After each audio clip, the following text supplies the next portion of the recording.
Grab your cocktail and get ready for this episode of the Old Fashion Masonic Podcast.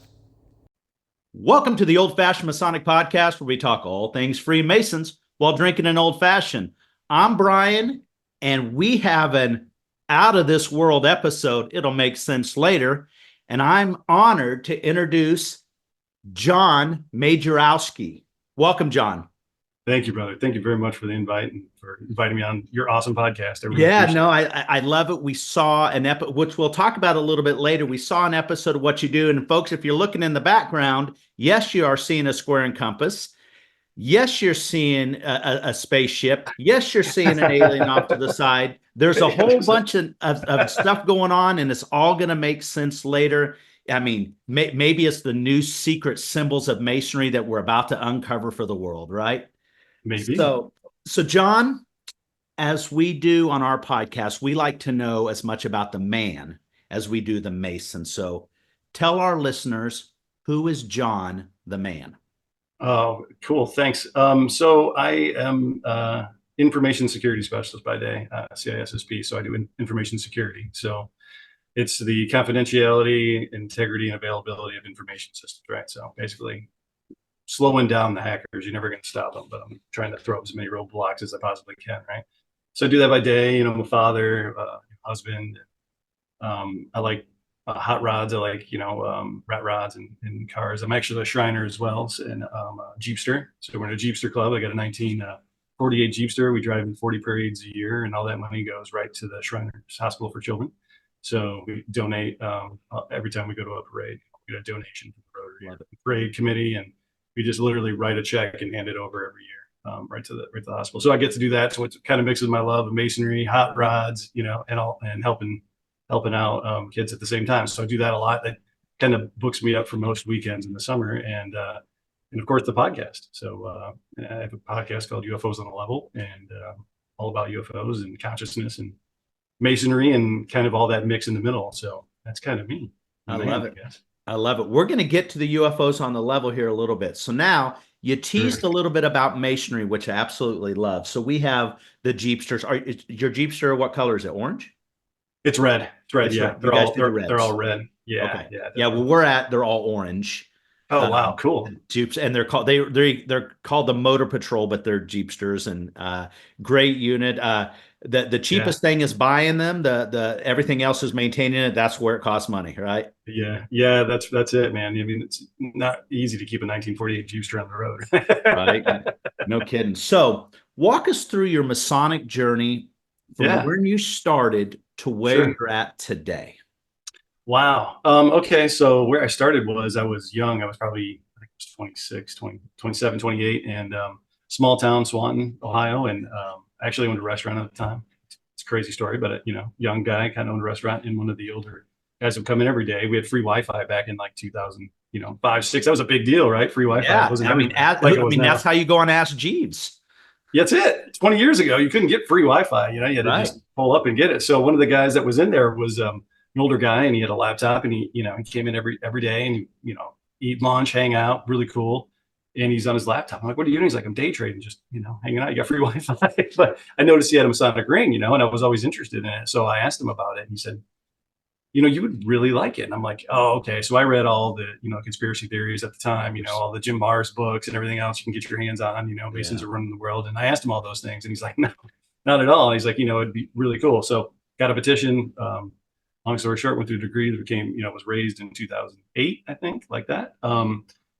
And then, just basically started going through the chairs a little bit. And then I kind of took a step back, went through a divorce. So I kind of, stepped back a little bit, and life happens. Right. So when I got back into it, and the cool thing about Masonry is when I went through the line, or, went through the degrees, I kind of felt like I was home. It's really weird. And I say that in podcasts and my brothers and stuff like that, but it feels like, man, I'm back. It's a weird feeling, right? But I felt like, man, I'm back. And I met some of the coolest guys in the entire planet, right?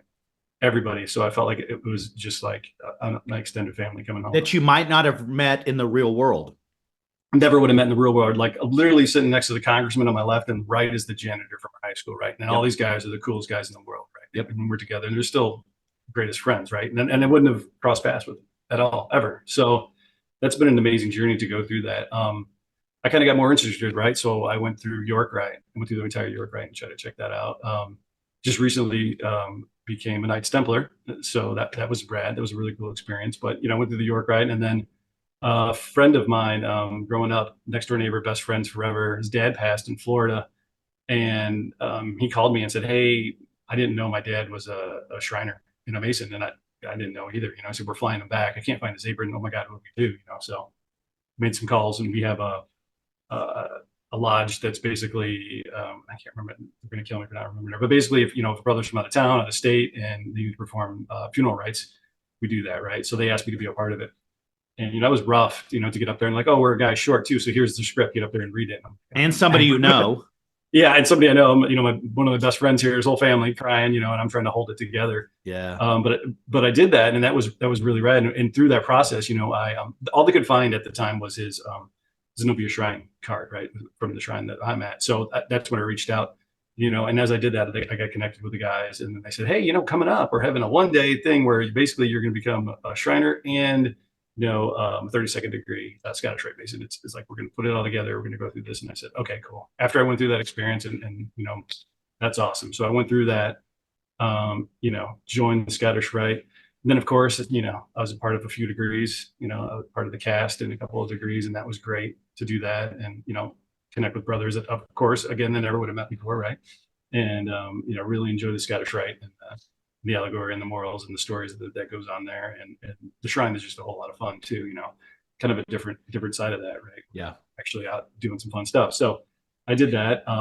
Along the way, I got asked to join a couple other bodies. I think it was about 2 months ago, Knight Masons of the United States. I was asked to join that. I was privileged enough we actually founded another unit here right in Ohio. So that was cool. So I became a Knight Mason, and the SRICF actually as well. So I was privileged enough to join that. So, what's that?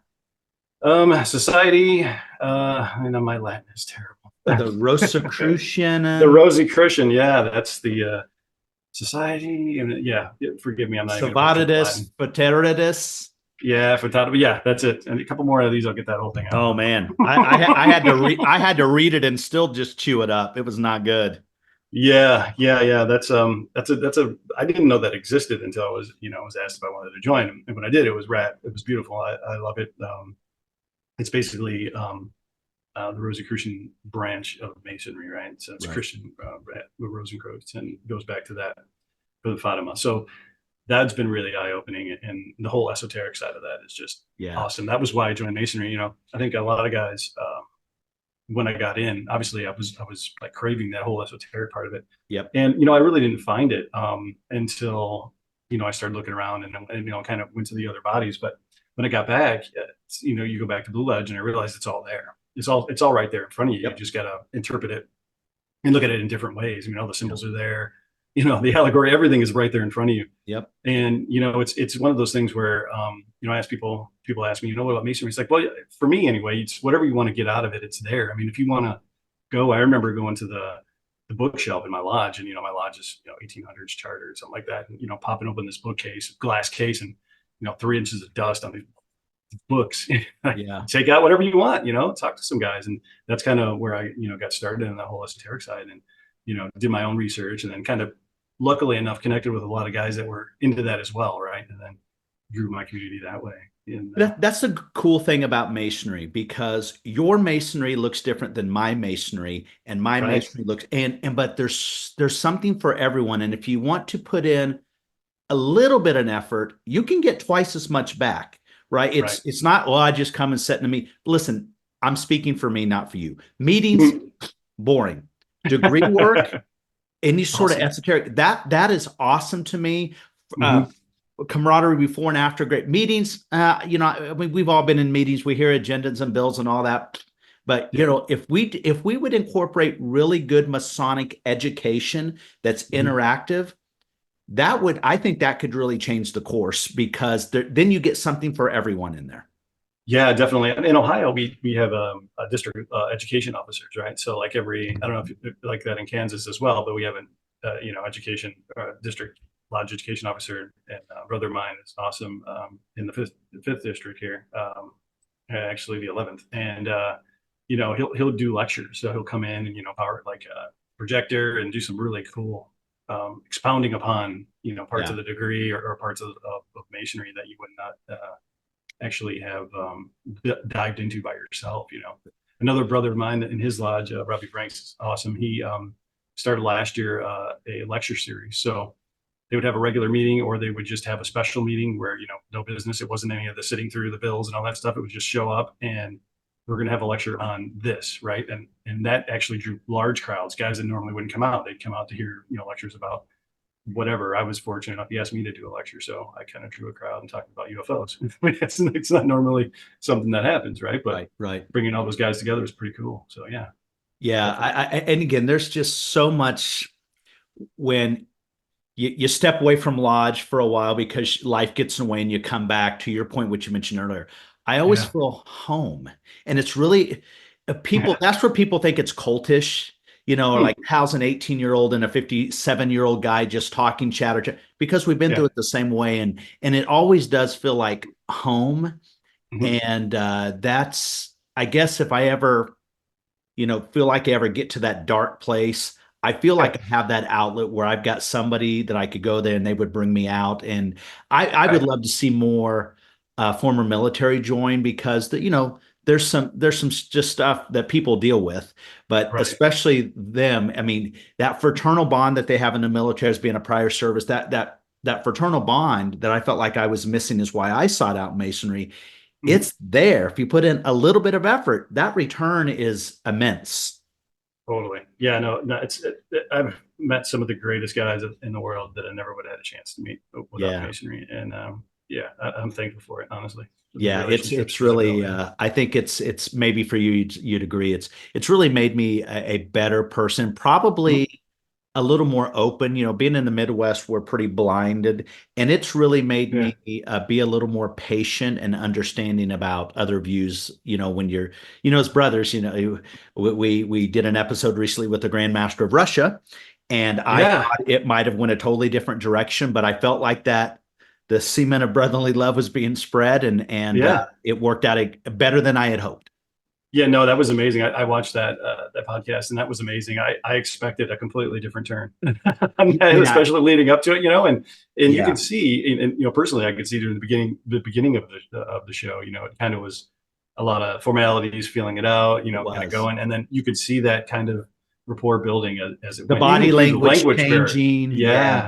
Even with the body language and just the rapport that you guys got on, you know, as it went through, and I thought it was great, and reminded me that, you know, I think what he was saying, we talked about the Civil War, right, from both sides, the Masonry just here stopped. in America, right, but there was still that, you know, the connection. They still had the conversations. The brothers were still, you know, what's the famous statue that's I can't remember. I can picture it, and it's like a relief of a brother, right? So it's like the North and the South, and I think one of the guys was dying, and he handed him his watch and his wallet and his papers, and said, "Please get this to my son, my family, right?" And he was comforting the brother, you know. And it's like one of those things. But I think, was that brought up during your podcast? It was, in fact, they brought it.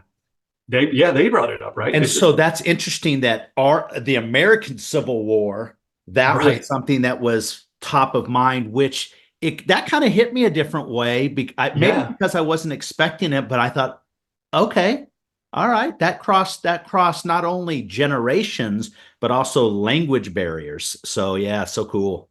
Yeah, definitely. And I think that was probably a big deal. I mean, obviously it resonates with different country, different culture, a different life, you know.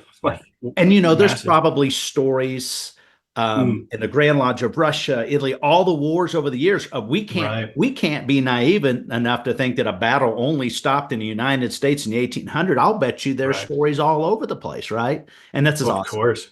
Yeah, that was really cool, man. Thank you for doing that. That's rad. I mean, I think that needs to happen more, you know. Totally. Yeah, we got lucky, that's for sure. So we have a lot of listeners that say, hey, you need to talk to this person, this person. So your name came up. I'm like, all right, what's he all about? I look up, and I said, UFOs on the level. What in God's name is going on here? So folks, look at the top here. You'll see a link to his YouTube channel. So give us the the spill. Why did you start it? What do you do? What would a listener, if they were going to come to your podcast, what are they going to gain? Well, I think they're going to gain a different a viewpoint on things that they normally would have suspected that they knew the answers to. And then that's kind of what I really tried to do. It was during the pandemic. I've been a lifelong, fan or believer, researcher of UFOs. Right when I was a kid, my dad, would always tell me he saw a UFO in the 50s, like early 60s, something like that. And it was a group of people, large group of people in Toledo. It was like kind of looked like a blimp, but it was broad daylight, real low. It was, stopping traffic. People are out in other cars, stuff like that. And, then he saw another one in the 70s that was, other people as well. And there was no reason for my dad to lie to me. I'm a little kid, he's just telling me these things. And then, so I believed it my whole life. Why would you not believe that? Right. And then, the 80s come around and it's kind of that disinformation campaign started, right? Where tinfoil hat, you're crazy. This isn't real. You guys are just, you're nuts. Right. But my dad was always really into it, researching it. He subscribed to like UFO magazines and, we get VHS tapes. You'd send away from in the mail and you get a VHS tape with a lecture of somebody talking about UFOs, somebody from the government or something like that. So I've always been into it. And it was really scary for a while because it, in the 50s and all the way up until recently, that I wouldn't say who, but sometimes people that were researchers or had experienced these anomalous things were threatened. Sometimes they may have been murdered or, potentially things Sure. like that, right? Some people fall out of a window or, car accidents, things like that, right? So I was always really nervous to be public about it. And then 2017 happened with the New York Times front page. This black money, the government's been studying UFOs for this many years, it's $22 million. It's been, it's real, right? And then the release of 3 videos from the DOD here. These are actual videos of things we don't understand. We don't know what they are. Right. UFOs, right? Boom, right there. The stigma's lifted, right? In my mind, I'm like, okay. Now they don't think I'm crazy anymore. The van's not going to show up and haul me away now, right? They're not going to pull me out and throw me in the van. So I'm like, okay, cool. And so, I started talking about on Twitter a lot. And the guy that was on there reached out, I was like, man, you have a really cool perspective on this. You should just do a podcast. I'm like, nah, nobody's supposed to do it. He's like, no, man, I think you should do it. So, okay, cool. So, I started out, my very first podcast was with a brother of mine, and we were talking about Aleister Crowley and how it ties into ufology, because one of the first things he drew was a picture of an entity that looks kind of like the gray alien, kind of looks like this thing, Right. Yeah, and everybody kind of associates like that. So that was kind of, my first dip into, if you go back and look at that first video, I'm like, oh my God, I had no idea what I was doing, but I just dove in, right? So, and then I just broadened it out because I was like, I want to talk to people that want to have a conversation about things in an open setting, right? I'm not going to grill you. I don't have a list of questions. I just want to meet you on the level, right? And just ask you questions. You can ask me questions and just have a conversation as humans and hopefully come out with a friend, at the end. And if, knock on wood, everyone I have had, that's been the case. And, it's all over the board. I mean, we went from UFOs. I mean, there's this huge tie to just consciousness. It's not just one thing.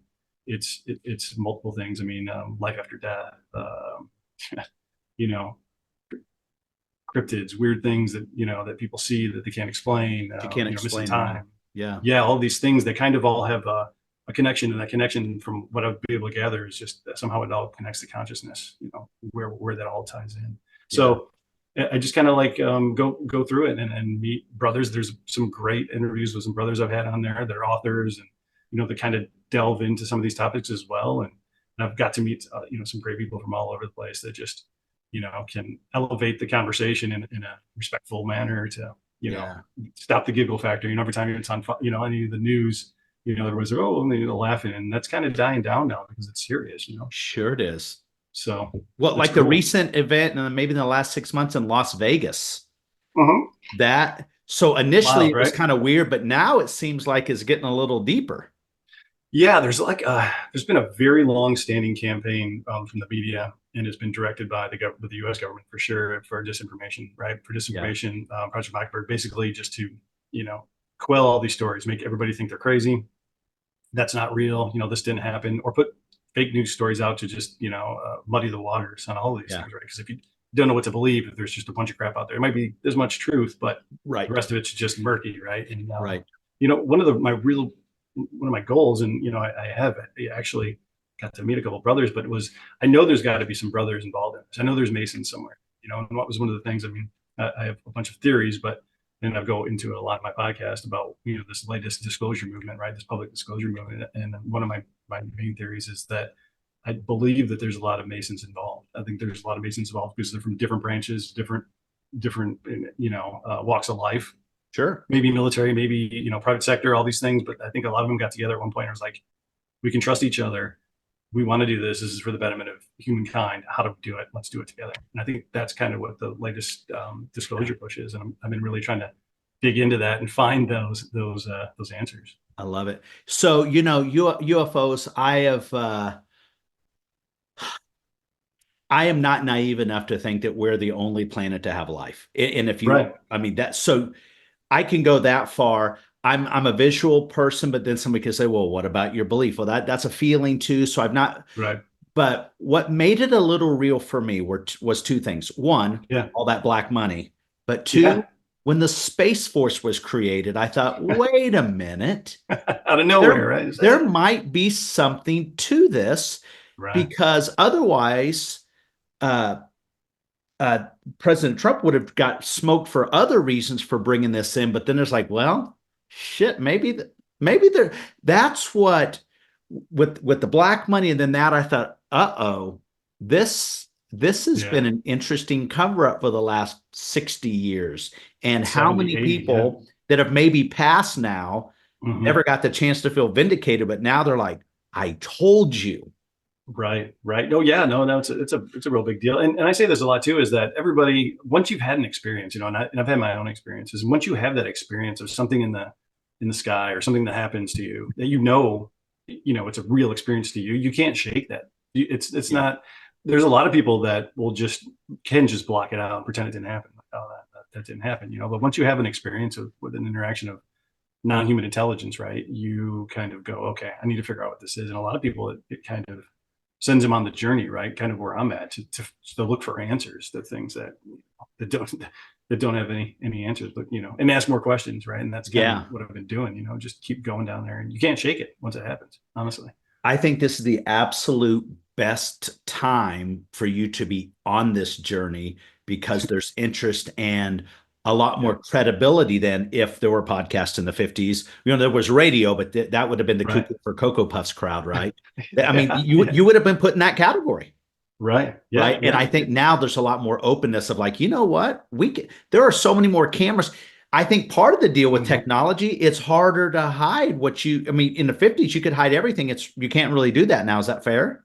Oh, that's fair. Yeah. I mean, it was one of the big deals is like, we're talking about like in the 80s, right? If you had a VHS tape of a UFO, you get that knock on the door. Hey, buddy, give me that tape. It didn't exist. Give me the whole camera, right? Give me your film. That's it. It's gone away, and everybody got told to be quiet, And, I think a lot of the reason is it might be legitimate, right? There's a lot of rationale for me that I've gone through. I went from the side of like, shit, they just need to tell us everything right now to, well, maybe there's a really good reason. Maybe a national security reason. Yeah. Exactly.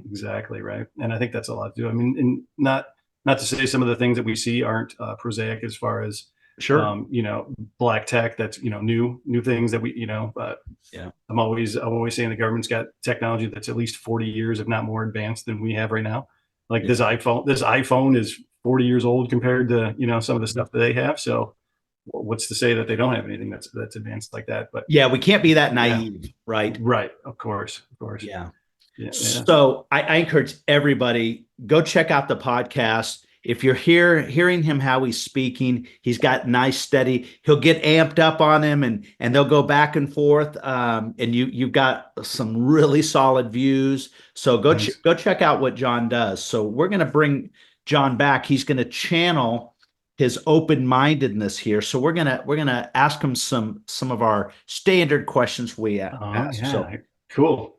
Jon, are you familiar with an Affinity Lodge?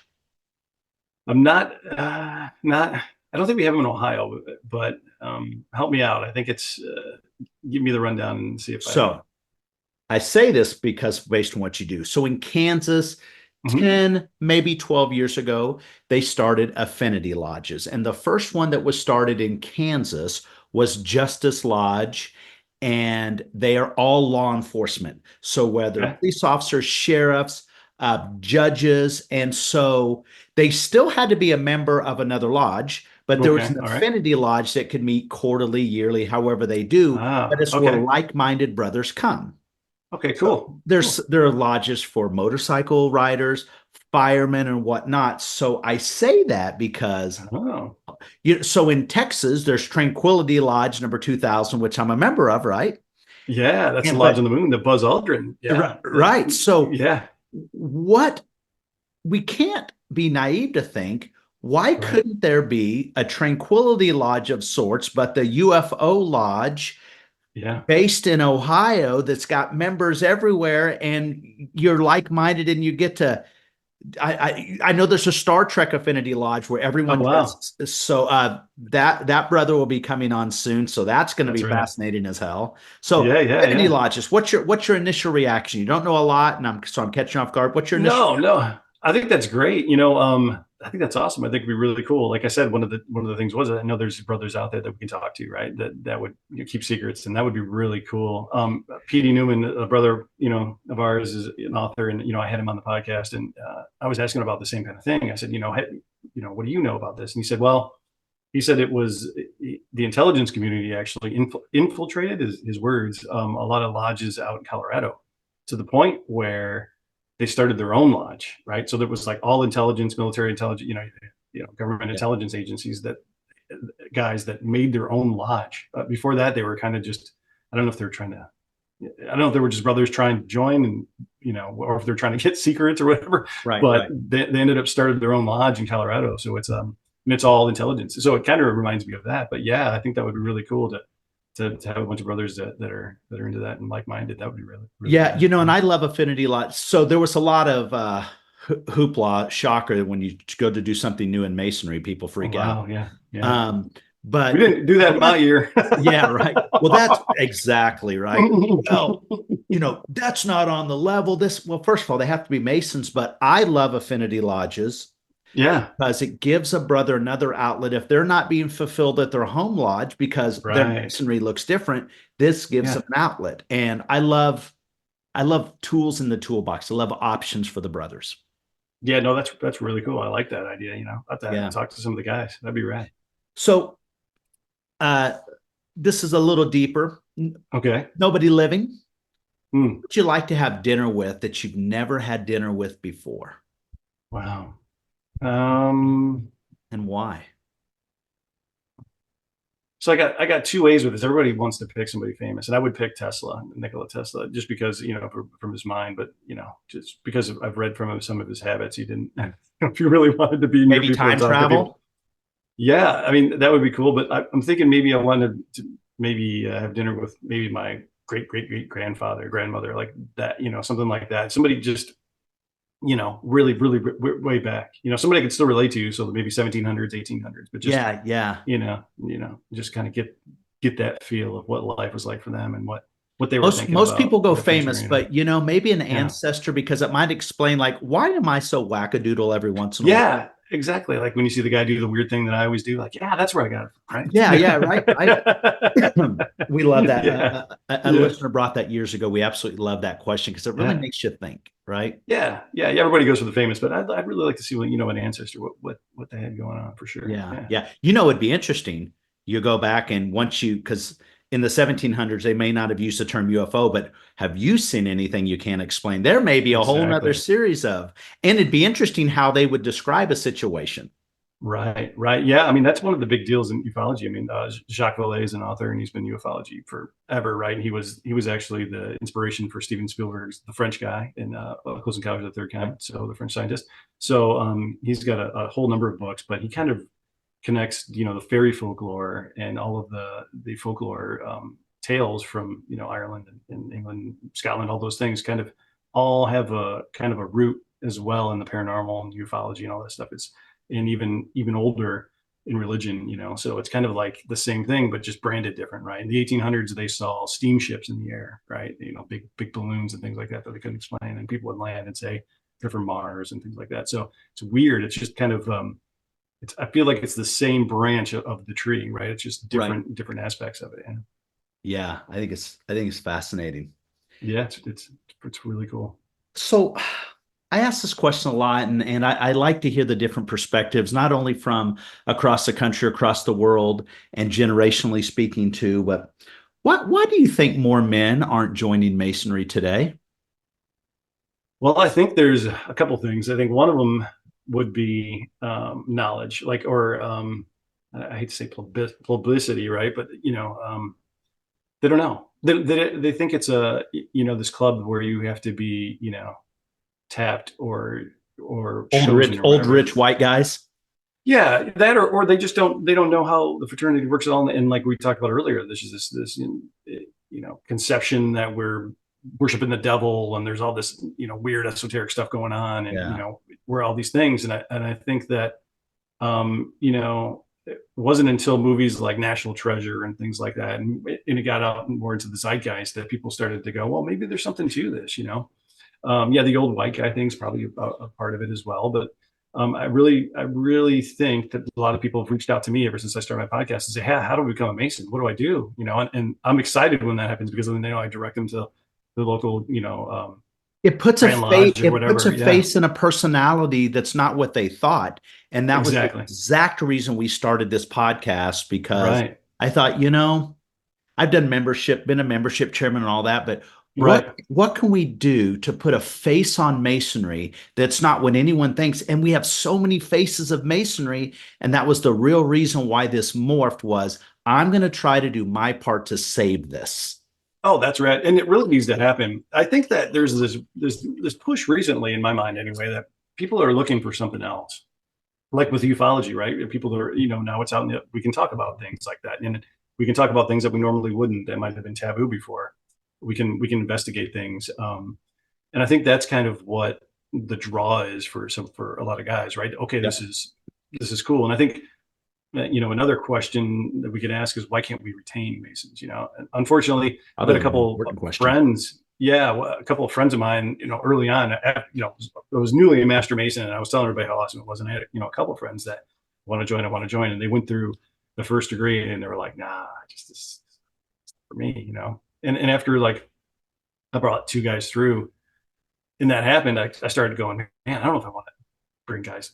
I don't want to do this again. Like I feel bad for my lodge. I feel bad for the guys. I feel bad for myself. I'm like, I don't like you.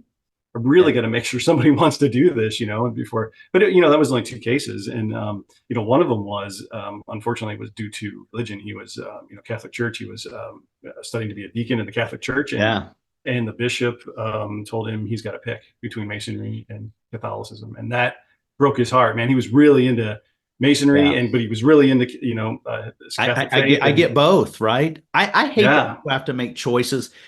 We had an episode where we had a priest in our studio. We talked. I saw that. Yeah. And he unfortunately he caught some smoke from that afterwards. Like, why? Really? I think he caught a little bit of smoke because maybe the Catholic camp didn't feel like he was hard enough on the Masons. And we even caught a little bit of smoke from, why weren't you a little harder on the Catholic priests? Like, we're talking.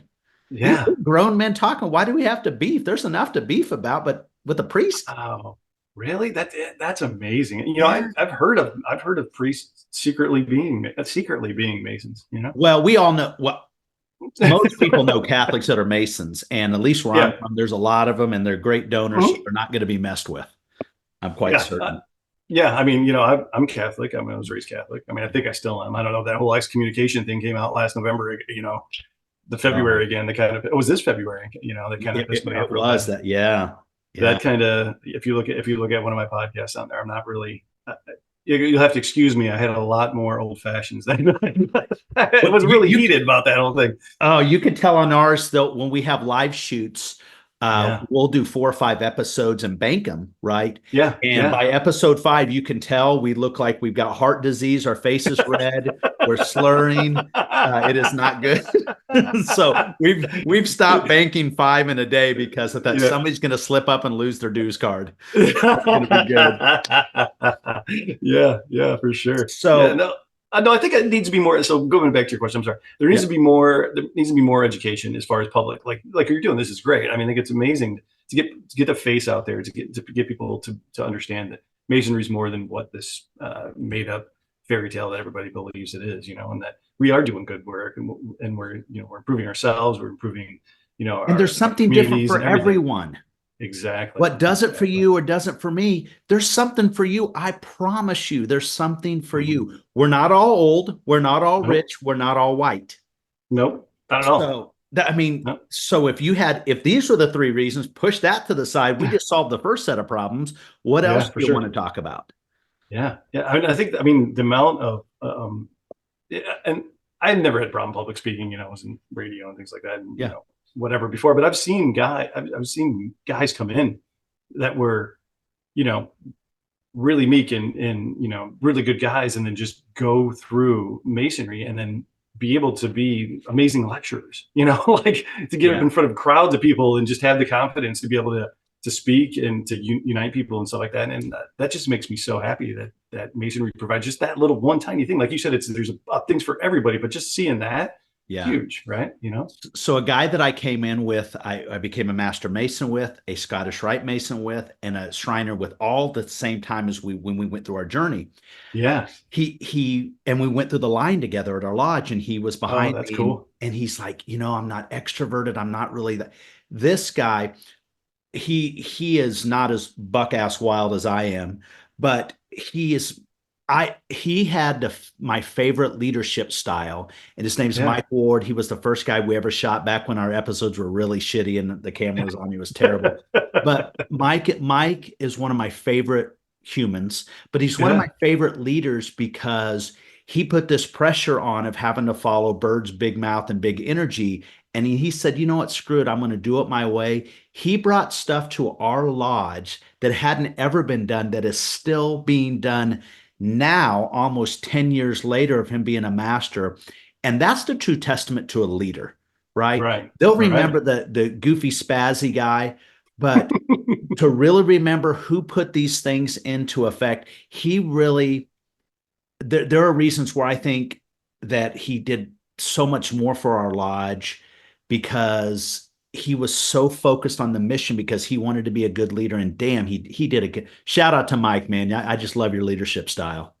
That's awesome. Yeah. It's really cool to see that happen, and just that, the cool thing in Masonry too is that the brothers always, that always have your back. It's one of those things where you need some help. You need, when you give good counsel, we may not always agree. We'll give good counsel behind, but, and we can say whatever we want to each other, but nobody else better. Right, exactly. And I kind of call Masonry the original bro code. Your boys on the street might do you dirty, but a Mason, we have just a little different things we challenge thought process on. So I really think for more of a modern, I don't think that would be a good billboard, the original bro code, but it resonates, right? When I say it, you know exactly what I mean. Right. No, and that's true. I know there's a whole bunch of guys in my phone right now. If I call, I need something, they'll be right there. And same goes for me. No questions asked. No questions asked. Yeah, for sure. Well, and I love it. So now, as you've watched an episode, yes, you get to the most important question of the podcast, dancing girl. So I'm going to give you 4 things that you're going to see on the screen. Yours is going to be a little bit easier. I didn't want to do totally dirty. Not totally dirty. I could have got into muscle cars. I could have got into I could have got into all of that. So, but this will be controversial enough. So on the screen, you will see 4 things, and one of them must go forever. It was never invented. So I got to actually put mine on now. Wow. Yeah. So, you got to put the bifocals on to get into this one. So you got tacos, pizza, wings, and a burger. One of them was never invented. It has to go forever. Actually, you may lose followers and listeners on your podcast should you choose wrong, my friend. Oh, I love pizza. That's got to stay. I could eat pizza every single day for every meal. And there's a variety of pizzas you can do. You can change it up. Okay. Yes, you can have all of those things on a pizza. Yep. And still have a pizza. Yep. Wow. So we're keeping pizza. That's just, we're going to keep pizza. Yep. Man, I love a taco though too. Hard shell, soft shell. I do love a taco. We're going to keep it tacos. I don't know. All right. So I used to own a restaurant, right? And they used to serve chicken wings. That was a big deal, right? It was a wing restaurant, right? Everybody loves wings and chunks. But they're this big, and you have to have a whole bunch of them. And I'm not I eat red meat maybe once a month now. Cut it down. Just Yeah, we're getting older. We got to be smarter. We can't outrun genetics. Exactly. So if they never existed, I know I'm going to catch a lot of it, but I'm going to say chicken wings. Chicken wings. I'm going to say it. Those other three things. Yeah, they're staples. You can do so much with a burger and tacos. You can't do much with a wing. You can get it hot. You can get it not hot. You can get it sweet. You can do this. You can cook it. You can bake it. You can fry it. I mean, that's it. Yeah, I agree with you. So, Jon, thank you for taking time out of your life to spend with a goofy Kansas guy talking masonry. So thanks for joining, and thanks for watching the Old Fashioned Masonic Podcast. Thank you, brother. I really appreciate it. Cheers.